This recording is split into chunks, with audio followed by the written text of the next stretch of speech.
አይደለም ብዙ ነገሮች ሳወራ ሁሉንም ይሄ ነገር ነባራዊ ሁኔታ ነው፣ ምድር ላይ ያለ ነገር ነው፣ የሰው ልጅ ላይ ህይወት ያለ ነገር ነው እና መሆን ያለበት እንዲህ ነው ብዬ ያልኩት ሀሳብን ነው ከእናንተ ጋር ሼር የማደርገው እና እናንተ ግን ዙሪያ የሚመስላችሁ ሰዎች አላችሁ። መልእክቴ ሁሉም ላይ ምድር ላይ ለሚሆነው ነገር ማወራው እና ያም ሆነ ይህ ግን አሁን ዛሬ ልምጣና ላውራ ያሰብኩት ሀሳብ ምንድን ነው ብትሉኝ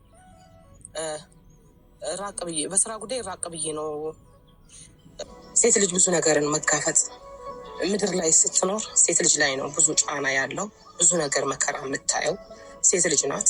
ወንድ ልጅ ማያም እያልኩ ሳይሆን ሴት ልጅ ላይ በጣም ጫና እየበዛ ነው እና ከዛ አንጻር ነው ብዙ ጊዜ ሴቶችን በሚመለከት እኔም ሴት ነኝ፣ ሴት ልጅ አለኝ እና ያንን በሚመለከት ነው እማወራው ማለት ነው። የምትረዱኝ ትኖራላችሁ፣ ማትረዱኝ እሱ ምንም እንትን አይለኝም። እኔ ግን ልቤ መልካም አስተሳሰብ ብቻ ይኑር።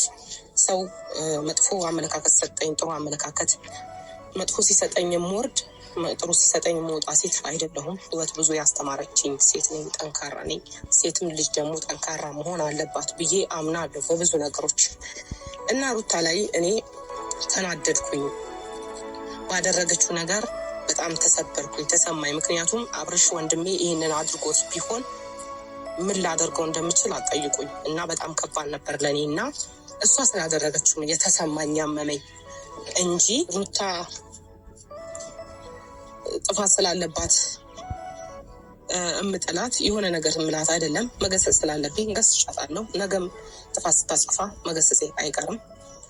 እሱም እንደዛው። ግን ሳወራ አንድን ሰው ወይ እነሱን በተመለከተ ብቻ አይደለም ማወራው። ምድር ላይ ባለው ሁኔታ በገባኝ መጠን ባሳለፍኩት ህይወት አንጻር ነው ብዙ ጊዜ ማወራው። እውነት ይመቸኛል የትም ቦታ ላይ እውነት ካለ ምንም ነገር ብሆን ግድ አይሰጠኝም። ይሄ የኔ ባህሪ ነው እና አሁን ምን ልላችሁ ፈልጌ መሰላችሁ? ሩታ ብታናድደኝም ትናንትና ግን የተደረገባት ነገር ደስ አላለኝም። ጥፋት ነው ሲሆን ጥፋት እንደምል ታውቃላችሁ። ማታ ነው ቪዲዮውን ሜንሽን ተደርጎልኝ ያየሁትኝ።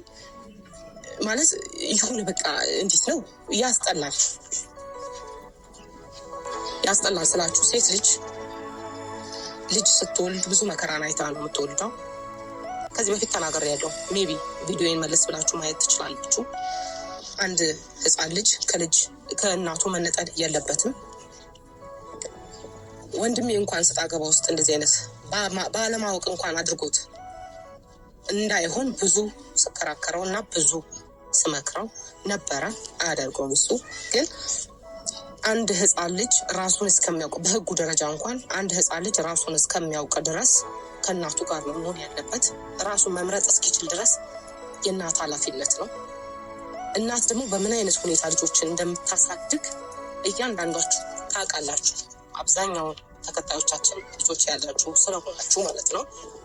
የተወሰነ ግማሽ አካላችሁ እንትን ብላችሁ ነው ልጅን የምታመጡት እና ትናንትና እንደዛ ሲጠቀሙ ባሳይ በጣም ነው ያመመኝ። አሁን የሆነ ነገር ምናምን እንዳትሉኝ፣ ባጠፋችሁ ጥፋት አሁንም አልተመቸኝም። ግን ይሄ ግን የሆነ ቤተሰብ የለሽም ብለው ብቻሽን ነሽ ቅብጥርሴ ምናምን ገለመሌ ለሚሉ ሁላ ብቻዋን አይደለችም። ሲጀመር ቤተሰብ አላት። እናት፣ አባት፣ እህት፣ ወንድም አላት።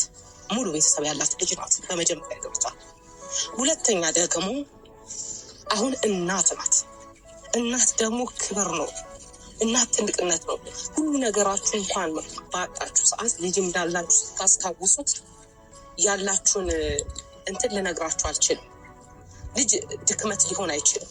ጠንካራ ጎን ነው የሚያደርገው። ጠንካራ ነው የሚያደርገው ልጅ ሲኖራችሁ ተስፋ ይኖራችኋል። ልጅ ሲኖራችሁ የአምላክን ማንነት ታዩበታላችሁ ብዙዎቻችሁ ላይ እና የሆነ ሴንሲቲቭ ጎኗን ለመንካት እየፈለጋችሁ ያላችሁ ዙሪያችሁ ያላችሁ ደስታ የምትባለው ሰውዬ በልጇ ከመጠቀም ይልቅ ራሷን አናግራት።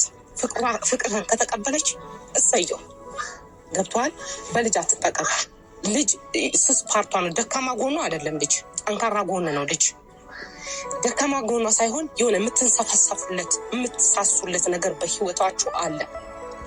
ልጁ ስለምትሳሳለትና እናት ስለሆነች እንስፍስፍ ስለሆነች እናት ያንን ተጠቅመ እሷን በጎኗ የሆነ በቃ በዚህ ጎኗ ብገባ አሸንፋታለሁ አይነት ሙድ እየተጫወትክ ከሆነ አቁም፣ ይቅርብህ። ነገ አንተም ህይወት ይኖርሃል፣ ልጅ ትወልዳለህ። ያኔ ሜቢ አላቅም ወንድ ልጅ ይናል ይገባዋል አይገባውም አላቅም፣ ግን ያኔ ይገባሃልና በቃ በጠየቅ ካለብህ ቀጥታ ራሷን አውራት። ፍቅር ማለት ሊሄድ ነበር አልክ፣ ብዙ ነገር ተፈጠረ፣ አሁን አለህ እያየነህ ነው። ኦኬ ከሷ ጋር ኬስ ካለ ወይ ደግሞ አፈቅራታለሁ ካልክ ደስታው አስቀድም፣ ለቅሷን አይደለም። ትናንት ግን እያደረክ የነበረው ለቅሷን ነው እያሳየክ የነበረው። ለቅሷ ማየት ያስደስታል? ፍቅር ይሄ ነው። ፍቅር እኮ ለሌላ ሰው ደስታ መሞት ማለት ነው። ፍቅር ማለት ለሌላ ሰው ደስታ መኖር፣ በዛ ደስታ ውስጥ ራስ መደሰት ማለት ነው። እና ፈረንጁም ብትሆን ደግሞ እንዲህ በይ እንዲህ ጥፊ የሌለ ያልተፈጠረ ታሪክ የሆነ ነገር ማን ይሄንን የሚያደርገው? እስቲ ንገረኝ። ወይስ ሌላ ነገር ለመፍጠር እያሰባችሁ ነው? ድጋሚ ደግሞ ውዥንብር፣ ጫጫታ ምናምን ነገር ለመፍጠር እያሰባችሁ ነው ከቤተሰብ ጋር?